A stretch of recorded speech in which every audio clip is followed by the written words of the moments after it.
Royal Challenger ব্যাঙ্গালোরের যে দর্শক বা সমর্থকরা আছেন এরা ম্যাক্সিমাম লোক কিন্তু ক্ষিপ্ত হয়ে গেছে। প্রচুর পরিমাণে গালিগালাজ যে এরা সোশ্যাল মিডিয়ায় করতেছে না, এর একমাত্র কারণ হচ্ছে বিরাট কোহলি। কপাল গুনে ওরা বিরাট কোহলিরে রাখছে। যদি আরসিবি টিমে এই বছর বিরাট কোহলি না থাকতো তাহলে এত পরিমাণ ওরা গালাগালি খাইতো যেটা কল্পনার বাইরে।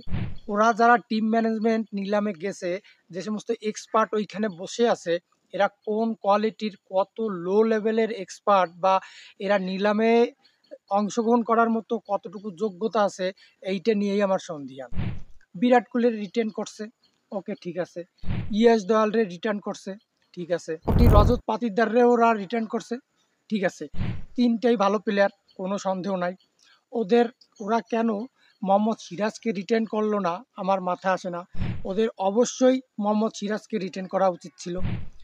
রিটার্ন করে না, ঠিক আছে। অবশ্যই নিলামে 12 কোটি টাকা তুমি দিতে পারলা না, অথচ তোমার কাছে 111 কোটি টাকা পড়ে রয়েছে। মাত্র 12 কোটি দিয়ে তোমরা সিরাজকে কিনলা না। ওদিকে পাঞ্জাব 18 কোটি দিয়ে হর্ষদীপ সিংরে রাখছে। ব্যাঙ্গালোর প্রথম ভুল করে ফেলছে, মোহাম্মদ সিরাজরে মাত্র 12 কোটি টাকায় কিনতে পারে নাই। অবশ্যই 12 কোটি দিয়ে মোহাম্মদ সিরাজকে কেনা উচিত ছিল। তাদের দেশি বলার খুবই কম থাকে, বোলিং লাইনে খুবই দুর্বল থাকে, যা না তাইভাবে বোলিং লাইনের কারণে প্রতিটি জিতা ম্যাচ হেরে যায়। ব্যাটিং খুবই ভালো থাকে, কোনো সমস্যা নাই, কিন্তু বোলিংয়ে ব্যাঙ্গালোর বরাবর দুর্বল। যে কারণে নিলামে ব্যাঙ্গালোরের উচিত ছিল অবশ্যই বোলিং সাইড স্ট্রং করা, বিশেষ করে দেশি বোলিং স্ট্রং করা তাদের মূল টার্গেট থাকা উচিত ছিল। কিন্তু তারা কি করছে, তাদের মেইন এবং তাদের সবথেকে যে ভালো বলার মোহাম্মদ সিরাজ, তাকে ছেড়ে দিছে। এমনকি মাত্র 12 কোটি টাকা দিয়ে তারা কিনে নেয়। তোমরা টাকা দিয়ে কি ভাই চাউ খাবা? তোমরা কি টাকা দিয়া মানে পুজো করবা? তোমরা কি করলা? তোমরা হ্যাজেলউডকে 12 কোটি দিয়ে কিনতে পারছো, ঠিক আছে। হ্যাজেলউড একটা ভালো প্লেয়ার। তোমরা জিতেশ শর্মাকে 11 কোটি দিয়ে কিনছো, ওকে। জিতেশ শর্মা দেশি প্লেয়ার, ঠিক আছে, উইকেট কিপার ব্যাটসম্যান, কোনো সমস্যা নাই। তোমরা জস বাটলারের পিছনে গেলা না, বাটলারে কিনলা না। তোমরা কিনলা ফিলিপ সল্টে, ওকে। বাটলার ফিলিপ সল্ট একই কোয়ালিটির প্লেয়ার, ফিলিপ সল্টও ভালো ফর্মে আছে, কোনো সমস্যা নেই। তোমরা সিরাজ আইয়ারকে কিনলা না, তোমরা ঋষভ প্যান্টের পিছনে গেলা না। তোমরা কি করলা? তোমরা করলা ভেঙ্কটেশ আইয়ারের পিছনে দৌড়াইলা। তোমাদের ভাই কপাল খারাপ যে কলকাতা ভেঙ্কটেশ আইয়ারে কিনছে তো 23 কোটি দিয়ে, আর নয় তোমাদের ওই 23 কোটি টাকাই ওয়েস্ট হতো। তোমরা সিরাজের মতো প্লেয়ারকে ছেড়ে দিয়া 23 কোটি পর্যন্ত চলে যাও ভেঙ্কটেশ আইয়ারকে কিনতে, এটা সত্যি আমার কাছে মনে হয়েছে হাস্যকর। সিরাজের জন্য 23 কোটিতে গেলে আমি খুশি হইতাম। তোমরা যুবেন্দুর চাহাল, যে ব্যাঙ্গালোরের সব থেকে একটা গুরুত্বপূর্ণ প্লেয়ার, তোমরা তাকেও কিনলা না, ওকে, সমস্যা নাই। তোমরা লোকেশ রাহুল, যার ব্যাঙ্গালোরে খেলা শুরু এবং ব্যাঙ্গালোরে সে প্রচুর পরিমাণে ভালো খেলছে, তোমরা তার পিছনেও গেলা না। 11-12 কোটি টাকা দিয়া তোমরা লোকেশ রাহুলকে কিনতে পারতা, তাও কিনলা না।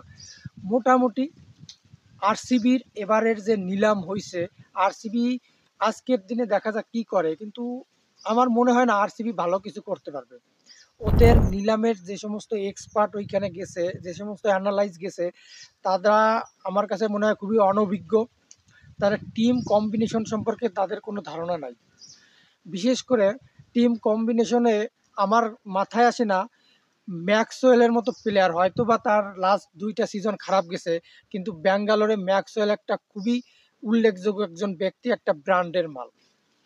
বিরাট কোহলির বন্ধু ম্যাক্সওয়েল থাকলে হয়তো বা এই বছর অসম্ভব ভালো কিছু করতো। মাত্র 4 কোটি টাকা দিয়ে তোমরা ম্যাক্সওয়েলকেও কিনলে না। 4 কোটি দিয়ে অবশ্যই ম্যাক্সওয়েলকে কেনা ভালো ছিল, কারণ কিনছে 8 কোটি দিয়ে লিভিং স্টোনরে। ভাই লিভিং স্টোনেরও সম্প্রতি ফর্ম খুবই বাজে।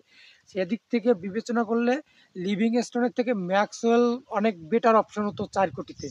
অর্ধেক দামে অনেক ভালো একটা পজিশন পেয়ে যেত, ভালো একটা প্লেয়ার পেয়ে যেত, ভালো একটা মানে ব্র্যান্ডের একটা মাল পাইতো।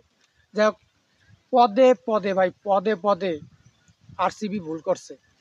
এখন আরসিবির উচিত মিনিমাম 2-3টা দেশি নর্মাল বলার কেনা, তা না হলে আরসিবি আবার বিপদে পড়বে।